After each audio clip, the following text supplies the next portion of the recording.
Assalamualaikum, this is Tahir Abbas, and today we are going to discuss English praise and compositions part punctuation.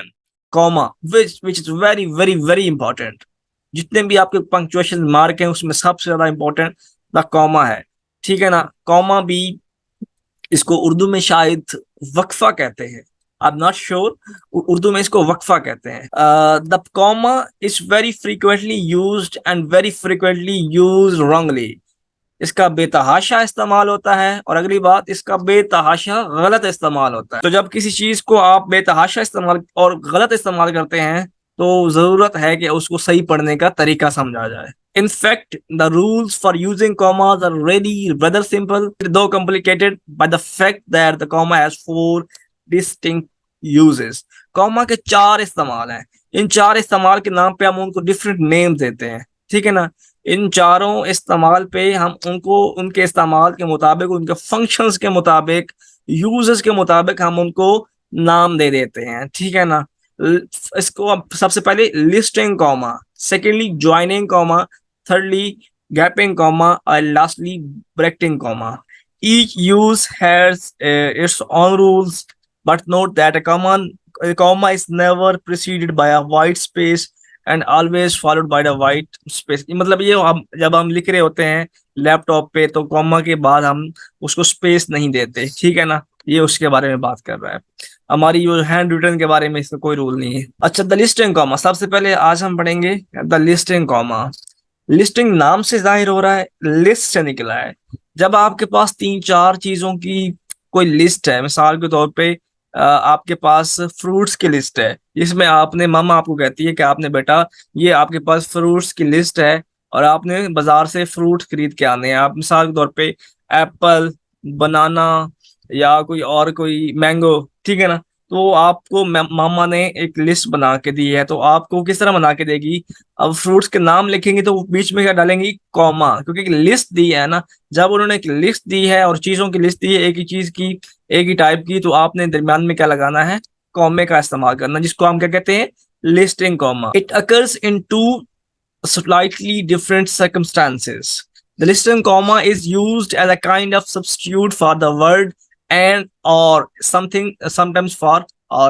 आप देखें ना, जहां पे आपने लिस्टिंग कॉमा का इस्तेमाल करना है वहां पे आपकी कॉमन सेंस कह रही होगी कि यहाँ पे एंड का इस्तेमाल होगा या आर का, ठीक है ना। जब आपने लिस्टिंग कॉमा को इस्तेमाल करना है तो आपके माइंड में होना चाहिए कि मैं अगर यहाँ पे एंड लगा सकता था और अभी लेकिन एंड मुनासिब नहीं लग रहा, तो मैं एंड की जगह पे क्या करता हूँ, लिस्टिंग कॉमा लगा देता हूँ। It occurs in two slightly different circumstances.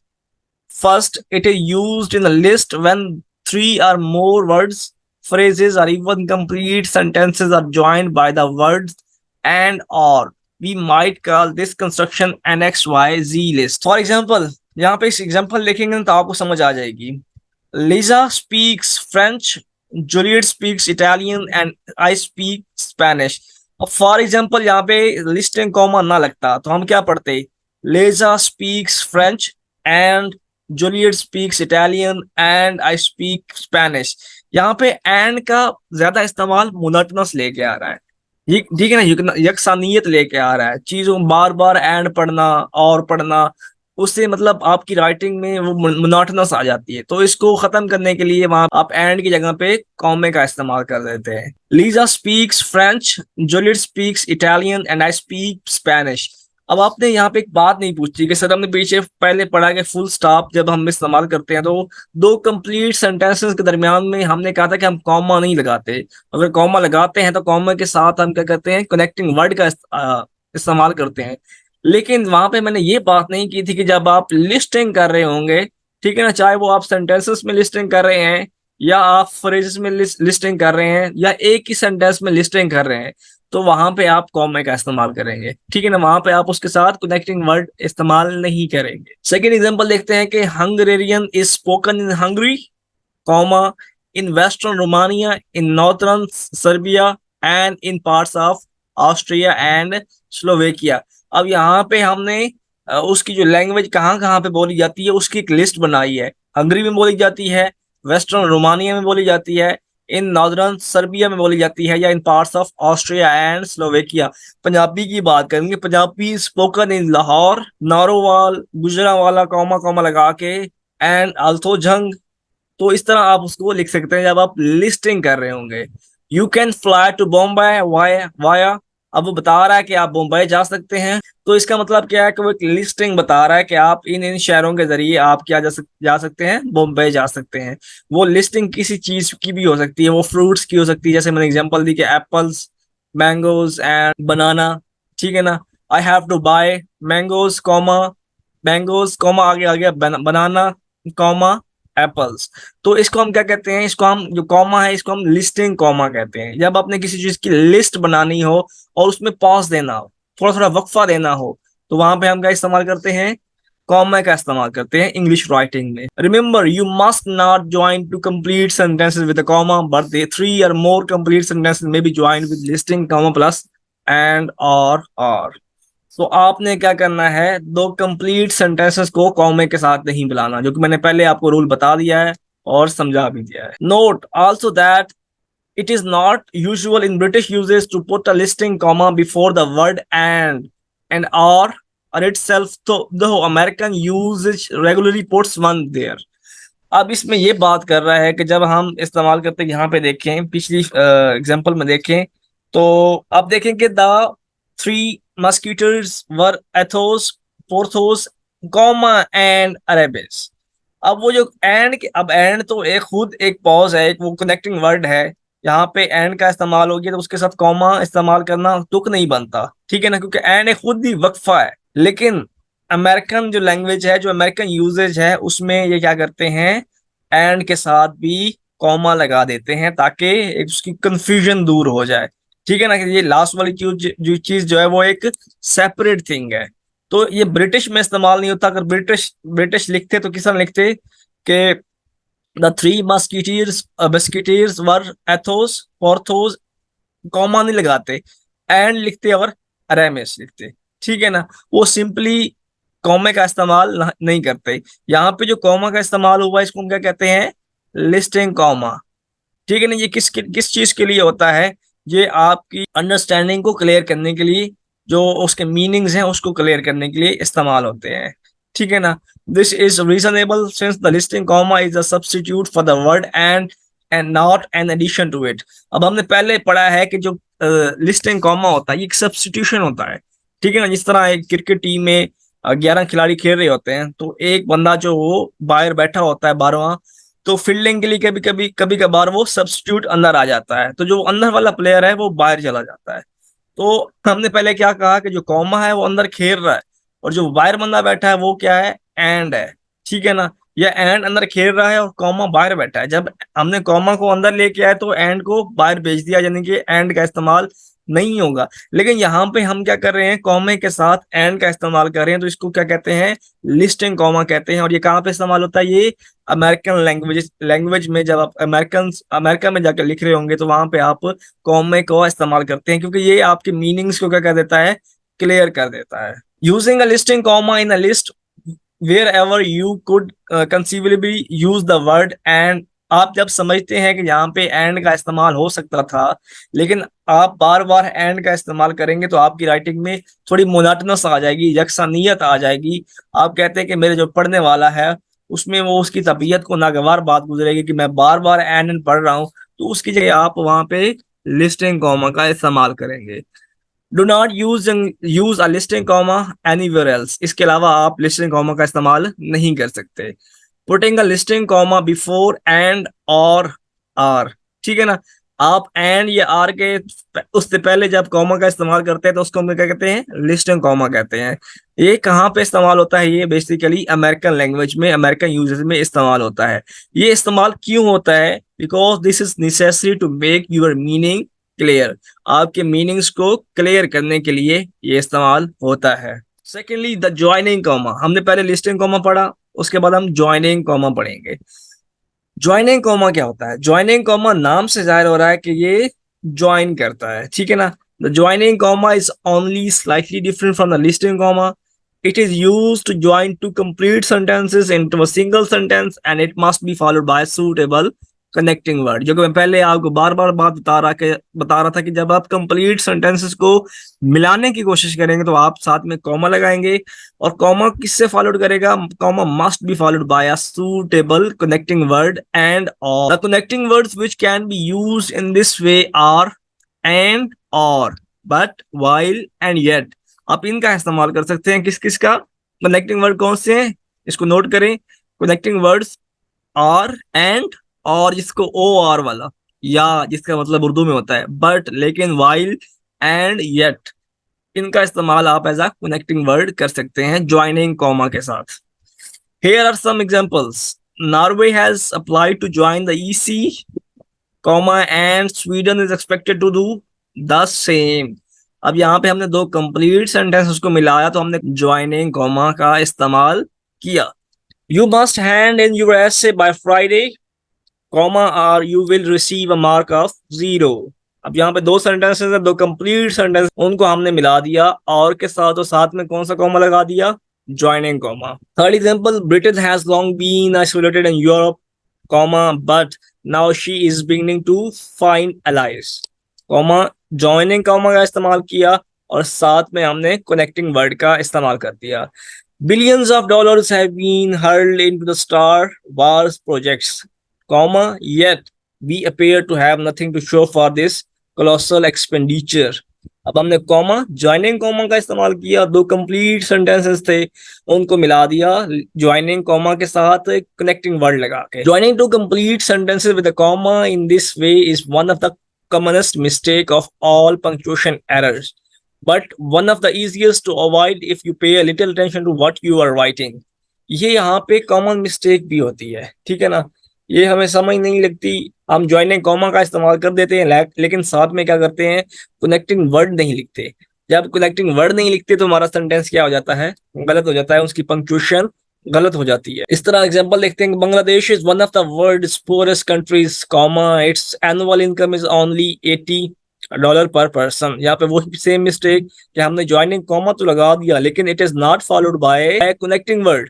Connecting word का इजाफा करेंगे तो ये ठीक हो जाएगा। The British are notoriously bad at learning foreign languages, comma, the Dutch are famously good at it. यहाँ पे वो क्या करेंगे? यहाँ पे ज्वाइनिंग कॉमा के साथ कनेक्टिंग वर्ड का इजाफा करेंगे तो ठीक हो जाएगा sentence. Note also that the most other connecting words can't be proceeded by joining comma. मैंने आपको पहले लिखवाया है, ज्वाइनिंग कॉमा के बाद आप कौन से अल्फाज लिख सकते हैं? And, or, yet, while, but. इनके अलावा आप ये अल्फाज इस्तेमाल नहीं करेंगे। For example, however, therefore, hence, consequently, nevertheless, and thus can't be used after a joining comma. Note down. However, therefore, hence, consequently, nevertheless, and thus can't be used after a joining comma. आप इनको joining comma के बाद नहीं लिख सकते। You are only allowed to write yet, but, and, or while after joining comma. अब यहाँ पे गलती कौन सी आपने बतानी है। Hence the following examples are also wrong. Saturn was long thought to be the only ringed planet. Saturn जिसको भी कहते हैं। However, this is now known not to be the case. अब यहाँ पे कौन सी मिस्टेक है शहरियार? ज्वाइनिंग यहाँ पर आपने ज्वाइनिंग कॉमर्स में आपने दो बार यानी कि कॉमर्स को यूज कर नहीं, लिया। ज्वाइनिंग कॉमा के बाद मैंने हाउएवर यूज कर दिया है। हालांकि हमने ऊपर पढ़ा है कि हम ऐसे अल्फाज नहीं यूज कर सकते, हम हाउएवर नहीं यूज कर सकते, देयरफॉर नहीं यूज कर सकते, हेंस नहीं यूज कर सकते, कॉन्सिक्वेंटली नहीं यूज कर सकते, नेवरदीलेस नहीं यूज कर सकते, एंड दस इसको भी इस्तेमाल नहीं कर सकते ज्वाइनिंग कॉमा के बाद। हम सिर्फ यूज कर सकते हैं and, or, but, while, yet. जी जी ठीक हो गया। सेकेंड एग्जाम्पल देखते हैं, two members of the expedition were too ill to continue, comma, nevertheless the others decided to press on. यहाँ पे आपने नेवरदीलेस का इस्तेमाल कर दिया, मीन गलत हो गया। Liverpool are 5 points behind the leaders, therefore इस्तेमाल कर दिया। यहाँ पे ये कनेक्टिंग वर्ड गलत है तो हमारा जो पंक्चुएशन है ये गलत हो गया। The rule is against easy, use a joining comma to join two complete sentences with one of the words and, or, but, yet, or, while. Do not use the joining comma in any other way. ये summary थी joining comma की। And the third one, the gapping comma, this is very important. The gapping comma नाम से जाहिर है gap देने के लिए, गैपिंग कॉमा, ठीक है ना। We use a gapping comma to show that one or more words have been left out when the missing words would simply repeat the words already used earlier in the same sentences. आपने क्या करना है, इसमें वो बात कर रहा है कि जहां पे आप एग्जांपल्स पढ़ेंगे आपको समझ आ जाएगी। एग्जांपल देखें, सम नॉर्वेन्स wanted to base their national language on the speech of the capital city। हमने सेमीकोलन का इस्तेमाल किया, अदर्स कॉमा का इस्तेमाल किया, on the speech of the rural countryside. अब बात दोनों में वो स्पीच की कर रहा है। ऊपर देखें तो some Norwegians wanted to base their national language on the speech of the capital city. Second में देखें तो others on the speech of their on the speech of the rural countryside. अब बात जो ऊपर वाली बात कर रहा है, बात सेकंड में भी वही कर रहे हैं, लेकिन उसने क्या किया है, उसने अल्फाज का इस्तेमाल कम कर दिया है, उसने गैपिंग कर दी है। किस तरह? उसने क्या खत्म कर दिया है, अदर्स के बाद जो कॉमा लगाया है इसको हम कहते हैं द गैपिंग कॉमा। इसको क्या कहते हैं? The gapping comma. क्यों कहते हैं मैं बताता हूँ। बेसिकली ये सेंटेंस इस तरह था, ये लास्ट पे आए, लास्ट पे देखें। Some Norwegians wanted to base their national language on the speech of the capital city, semicolon. Others wanted to base it on the speech of the rural countryside। अब जब हमने कॉमा गैपिंग कॉमा लगाया तो जो repeating words थे, जो ऊपर भी रिपीट हो रहे हैं और नीचे भी रिपीट हो रहे हैं, wanted to base रिपीट हो रहे हैं ना, दोनों साइड पे हो रहे हैं, wanted to base। अब हमने क्या किया, पहले वाले को रहने दिया, सेकंड में एक चीज को रिपीट करने से अवॉइड करने के लिए हमने क्या इस्तेमाल कर दिया, हमने गैपिंग कॉमा इस्तेमाल कर दिया। अब ऊपर एग्जांपल पे आए। Some Norwegians wanted to base their national language on the speech of the capital city, semicolon. Others के आगे हमने क्या किया, कॉमा लगा दिया। अब इस कॉमे का मतलब क्या है कि wanted to base their national language इस्तेमाल हुआ है। कॉमा को लगाया, ऊपर वाले अल्फाज जो हैं उसका अल्टीमेटली मीनिंग, अब इस कॉमे का मतलब पता क्या है, wanted to base their national language. Some Norwegians wanted to base their national language on the speech of the capital city, others, comma। अब इस कॉमे का मतलब क्या है, wanted to base their national language on the speech of the rural countryside। जब हमने ऐसे sentence, दो सेंटेंस लिखते हैं और उसमें चीजें कॉमन आ रही हूँ, रिपीट हो रही हूँ, तो पहले वाले सेंटेंस को देखते हैं उसमें कौन सी चीज आ रही है और सेकंड में कौन सी कॉमन आ रही है। पहले वाले की रहने देते हैं, सेकंड वाले पे जहां पे वो शुरू हो रहा है वहां पे हम क्या कर देते हैं, गैपिंग कॉमा यूज कर देते हैं। क्या यूज कर देते हैं? गैपिंग कॉमा यूज कर देते हैं, बजाय कि हम उस बात को रिपीट करें, ठीक है ना, उसको हम ओमिट कर देते हैं एक किस चीज से, गैपिंग कॉमा से। The gapping comma here shows that the words wanted to base their national language. अब नीचे वाले मैंने जो बात की है किसका मतलब, गैपिंग कॉमा का क्या मतलब है, जो ऊपर वाली हमने चीज कॉमन फाइंड की थी, wanted to base their national language. अब जो अल्टीमेटली पढ़ेगा, जो इंग्लिश ग्रामर समझता है, वो नीचे वाले गैपिंग कॉमा से उसको समझ लग जाएगी कि क्या कहना चाह रहा है, wanted to base their national language। Here is another example which contains both listing commas and gaping commas। Italy is famous for her composer and musicians। अब देखें यहाँ पे क्या इस्तेमाल हुआ है, यहाँ पे बेसिकली जो म्यूजिशियन से पहले बाद में कॉमा यूज हुआ है, ये बेसिकली क्या है, लिस्टिंग कॉमा है।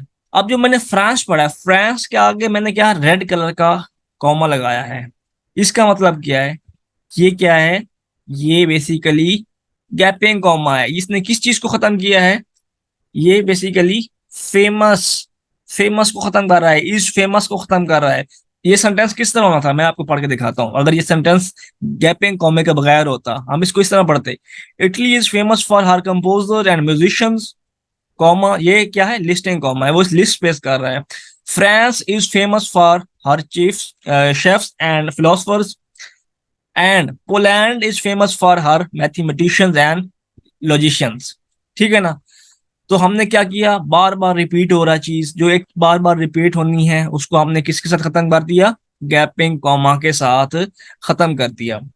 Italy is famous for her composers and musicians, आगे हमने लिस्टिंग कॉमा लगाया, फ्रांस के आगे हमने इज फेमस की जगह पे हमने कॉमा गैपिंग कॉमा लगा दिया। ऐसे गैपिंग कॉमा का इस्तेमाल आपकी प्रेसी में बहुत ज्यादा होता है, जहां पे आपने वर्ड्स को रिड्यूस करना होता है, मोनोटोनस को बचाना होता है, आपने बार बार चीजें रिपीट करने से बचानी होती है, वहां पे आप क्या इस्तेमाल करते हैं, गैपिंग कॉमा का इस्तेमाल करते हैं। अब जो फ्रांस से आगे गैपिंग कॉमा लगा खड़ा है, इसका अल्टीमेटली मतलब क्या है, इज फेमस। अब जो पोलैंड से आगे लगा खड़ा है, इसका मतलब क्या है, इज फेमस। इस तरह हमने यहाँ पे गैपिंग कॉमे का इस्तेमाल किया। यहाँ तक किसी बात की समझ ना आई हो शहरियार? आगे सर। ठीक है। The last topic of today's lecture is bracketing commas. ये बेसिकली इसका नाम जैसे जाहिर है कि ब्रैकेटिंग कॉमा है, जिसमें दो ब्रैकेट्स जो इस्तेमाल होती हैं, इसी तरह यहाँ पे ये दो कॉमे कॉमे भी यूज होते हैं, ठीक है ना।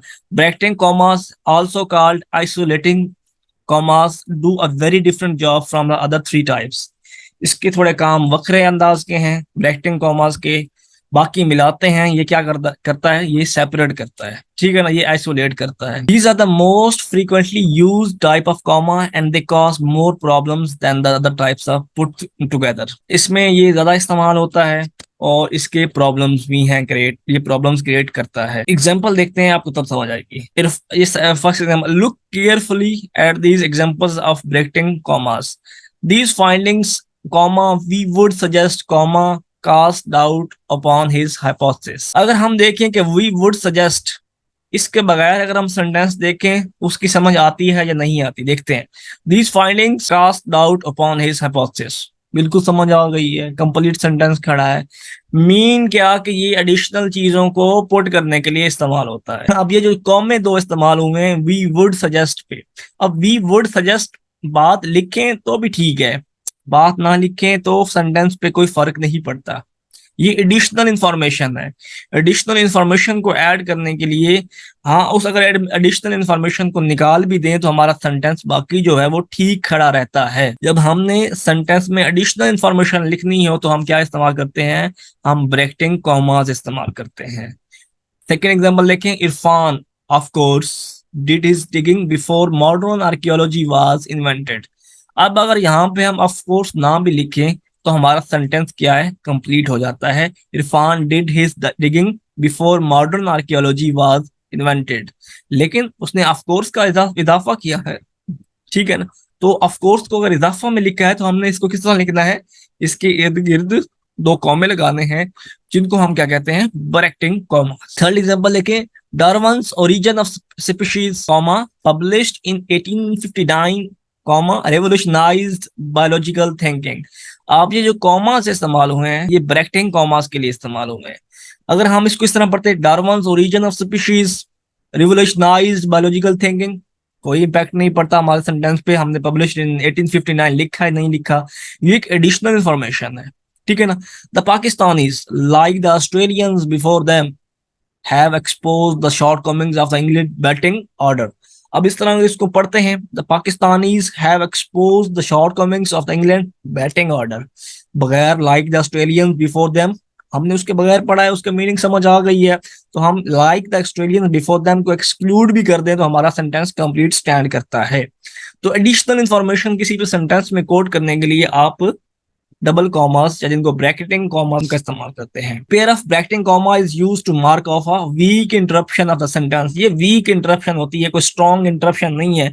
स्ट्रॉन्ग इंटरप्शन के लिए आप हाइफन यूज करते हैं, डबल हाइफन यूज करते हैं, ठीक है ना। आपने थोड़ी सी इंटरप्शन करवाई, थोड़ी सी उसको इन्फॉर्मेशन दी, थोड़ा सा रोका और आगे चल दिए, ठीक है ना। तो ये क्या था, ये बेसिकली ब्रैकेटिंग कॉमास, ठीक है, इसका इस्तेमाल कहाँ पे होता है। अच्छा, now notice something important, in every one of these examples this weak interruption set off by bracketing commas could in principle be removed from the sentence and the result would still be a complete sentence that made good sense। मैंने वही बात बताई है कि अगर in additional information को निकाल भी दें तो जो सेंटेंस खड़ा होता है उस पर कोई इम्पैक्ट नहीं पड़ता, वो खुद बजाते खुद गुड सेंस दे रहा होता है, इसी एडिशनल इंफॉर्मेशन को निकाल भी दें तो। ये एग्जांपल आप पढ़ लें, this finding cast doubt upon his hypothesis, हमने एडिशनल इंफॉर्मेशन को निकाल दिया, हमारा सेंटेंस गुड सेंस बना रहा है, ठीक है ना। The Pakistanis have exposed the shortcomings of the England batting order, निकाल दिया हमने additional information making good sense। We have been forced to conclude that the proposed correlations don't stand up। Additional information को निकाल दिया, sentence is giving good sense, is making good sense. So यहाँ पे एक बात है, यहाँ पे थोड़ी कंफ्यूजन होती है कि हमने गैपिंग कॉमास को इस्तेमाल कहाँ पे करना है, ठीक है ना। कभी कभी ऐसा करेक्शन भी आ जाती है, कहीं पे आपने पंक्चुएट भी करना होता है, तो आप क्या करते हैं, आप ब्रैकेटिंग कॉमास के गलत पंक्चुएट कर देते हैं, उनको पंक्चुएट आप गलत जगह पे कर देते हैं, जिस तरह इस पे क्या होता है, सेंटेंस का सेंस नहीं बन रहा होता, ठीक है ना। एग्जांपल देखते हैं, here is an example of wrong use of bracketing comma. अब ये सेंटेंस है, yet comma outside that door comma ले अ होल न्यू वर्ल्ड। आपने क्या करना है, आपने ये देखना है, आपने चेक करना है, अपने पैरामीटर लगाना है कि ये क्या, ये सेंटेंस यहाँ पे मैंने ब्रैकेटिंग कॉमास लगाए हैं ये ठीक है या नहीं है। उसके लिए लिटमस टेस्ट किया है कि जो आपने एडिशनल इंफॉर्मेशन सपोज की है उसको निकाल दें, उसको एक्सक्लूड कर दें और उसके बगैर सेंटेंस को पढ़ने की कोशिश करें। अगर आपके सेंटेंस की sense making sense good sense, तो मीन आपने पंक्चुएशन सही लगाई है, आपने ब्रैकेटिंग कॉमा सही लगाया है। लेकिन अगर आपका वो जो एक्सक्लूड किया है उसके बगैर आपका जो सेंटेंस है वो स्टैंड नहीं कर पा रहा, उसकी समझ आपको नहीं आ रही, वो गुड सेंस नहीं बना रहा, तो मीन आपने कहीं पे गलती की है ब्रैकेटिंग कॉमास को लगाने की। एग्जांपल देखते हैं जल्दी जल्दी, yet comma outside that door comma ले अ होल न्यू वर्ल्ड। अब हम अगर मैंने यहाँ पे लगाया है, मैंने इसको चेक करना है कि अदर मैंने ये सी लगाया है ब्रैकेटिंग कॉमा या गलत लगाया है, तो मैं आउटसाइड दैट डोर निकाल देता हूँ, उसको सिंपल पढ़ता हूँ, yet lay a whole new world. It is not making good sense, it means कि मैंने ब्रैकेटिंग कॉमा गलत लगाया है, इसकी जो लोकेशन है वो गलत है, आउटसाइड दैट डोर कोई एडिशनल इंफॉर्मेशन नहीं है, बल्कि ये सेंटेंस का पार्ट है जिसके बगैर इसका सेंस नहीं बन रहा। The common problem is here is that outside that door is not an interruption to at all, ये एडिशनल इंफॉर्मेशन नहीं है, बल्कि it is an essential part of the sentence, मैंने यहाँ पे गलत लगा दी है। So the bracketing comma shouldn't be there, just get rid of them, yet outside that door lay a whole new word। यहाँ पे कोई एडिशनल इंफॉर्मेशन नहीं है, तो जब यहाँ पे कोई नई एडिशनल इंफॉर्मेशन नहीं है, यहाँ पे कोई इंटरप्शन नहीं है, तो मैं ब्रैकेटिंग कॉमा नहीं लगा। Here is another example, she groped for her cigarettes comma and finding them comma, यहाँ पे ये क्या है, गैपिंग सॉरी, यहाँ पे ये ब्रैकेटिंग कॉमा है, हैस्टली लिट वन। इसको हम एंड फाइंडिंग देम को निकाल दें, इसको एक्सक्लूड कर दें, तो क्या बनेगा, she groped for her cigarettes hastily lit one. लेकिन ये सेंटेंस नहीं है, इसकी कंप्लीट सेंस नहीं बन रही, ये स्टैंड नहीं कर पा रहा, मीन हमने क्या किया है, हमने ब्रैकेटिंग कॉमा गलत जगह पे लगा दिया है। The problem is that the interruption in this sentence is only the sequence finding them. The word and is not part of the interruption, ठीक है ना, but an essential part of the sentence।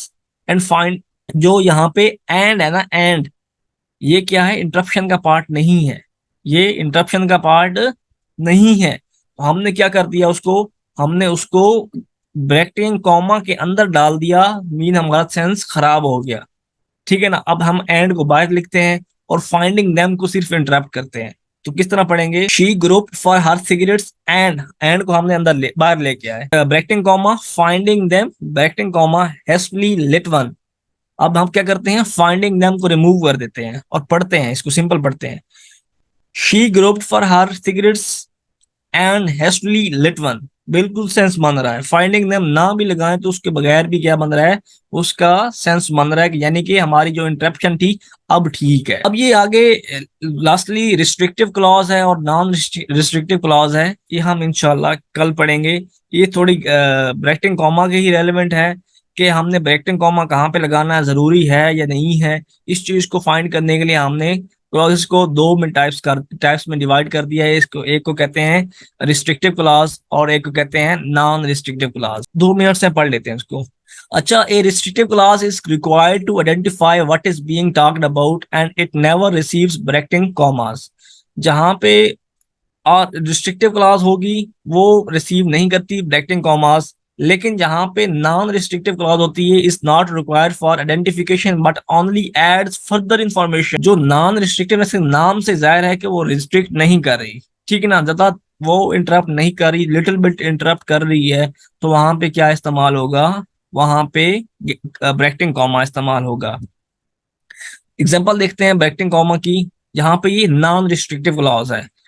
First, ये non restrictive clauses हैं। Margaret Thatcher who hated trains refuse to consider privatising the railways. उसने एक additional information डाली, who hated trains. अब ये क्या है, नॉन रिस्ट्रिक्टिव क्लॉज है। जब नॉन रिस्ट्रिक्टिव क्लॉज का इस्तेमाल किया तो इसको हटा भी दें तो क्या पढ़ते हैं, Margaret Thatcher refuse to consider privatising the railways.